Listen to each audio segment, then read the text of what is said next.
नमस्कार, आप देख रहे हैं तीखी सच और मैं हूं आपके साथ संजीव चौधरी।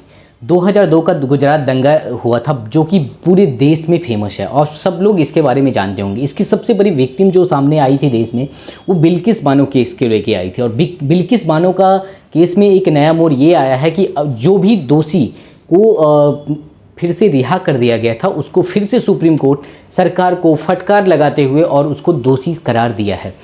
बिल्किस बानो केस में जो मोड़ आई थी कि बहुत सारे लोग जो इन्वॉल्व थे उसमें, चाहे वो डॉक्टर हों, चाहे वो पुलिस इंस्पेक्टर हों, वो चाहे वो आरोपी हों, वो सारे मिलके कहीं ना कहीं हर कोर्ट में, सबसे पहले लोअर कोर्ट में डिसीजन आया जो कि बिल्किस बानो के फेवर में आया।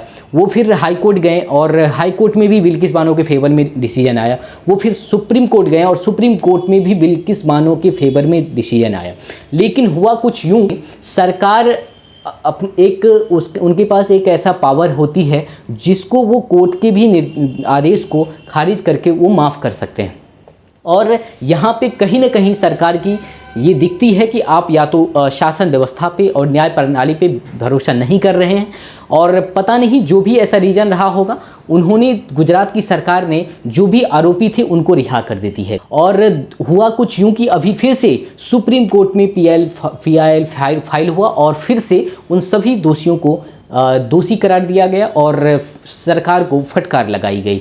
आखिर उसके रिहा करने के पक्ष में जो भी डिसीजन आती है, तो ये सबसे बड़ी बात ये है कि एक तो आप सुप्रीम कोर्ट तक के डिसीजन को पलट रहे हैं और वो जबकि आरोपी है। दूसरी बात ये है कि उसमें एक सेंट्रल एजेंसी CBI का इंक्वायरी भी चला था और उसने भी रिपोर्ट सबमिट किया था जिसमें उसके खिलाफ गया था, आरोपी के खिलाफ। और फिर भी आप आरोपी को अगर रिहा कर रहे हैं तो ये कहीं ना कहीं ये दिख रही है कि आप फेवरिज्म दिखा रहे हैं। लेकिन हुआ कुछ यूँ कि फिर से वो दोषी साबित हो गया है और सरकार को फटकार लग गई है। लेकिन सरकार का जो इस पे जवाब था वो ये था कि हम इसको 1992 के तहत जो सरकार को क्षमा का पावर दिया गया था उसके तहत हम किए हैं। लेकिन सबसे बड़ी बात यह है कि 2014 में सरकार इसको अमेंडमेंट कर देती है और पूरी पावर को साफ कर दी जाती है कि क्या क्या आप किस किस तहत आप क्षमा कर सकते हैं, किस अपराध को आप क्षमा नहीं कर सकते हैं। लेकिन जब सरकार से ये सवाल पूछे जाने लगा, क्योंकि 2014 में सारा कुछ साफ था, क्योंकि इसमें जो भी दोषी थे उसको किसी भी तरह पे उस बाइज्जत बरी नहीं किया जा सकता था। लेकिन उसका सज़ा को अगर माफ़ करते हैं तो 2014 के अमेंडमेंट के अकॉर्डिंग वो गलत है।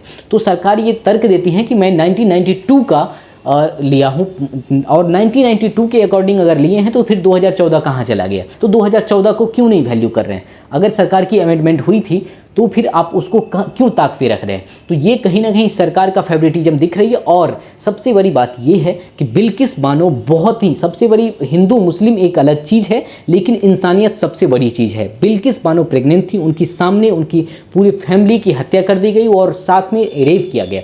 सबसे बड़ी बात यह है कि वो प्रेग्नेंट औरत के साथ ऐसा हुआ, उसको न्याय के लिए पूरे देश उसके साथ खड़ा था और कहीं ना कहीं सरकार के माफ़ करने के बाद भी आज फिर से उसको न्याय मिला और फिर से वो 11 दोषियों को फिर से सज़ा सुनाई गई और सरकार को फटकार लगाई गई। और ये कहीं ना कहीं न्याय व्यवस्था की जीत दिखती है। बहुत बहुत धन्यवाद। आप देख रहे थे तीखी सच और मैं हूँ आपके साथ संजीव चौधरी।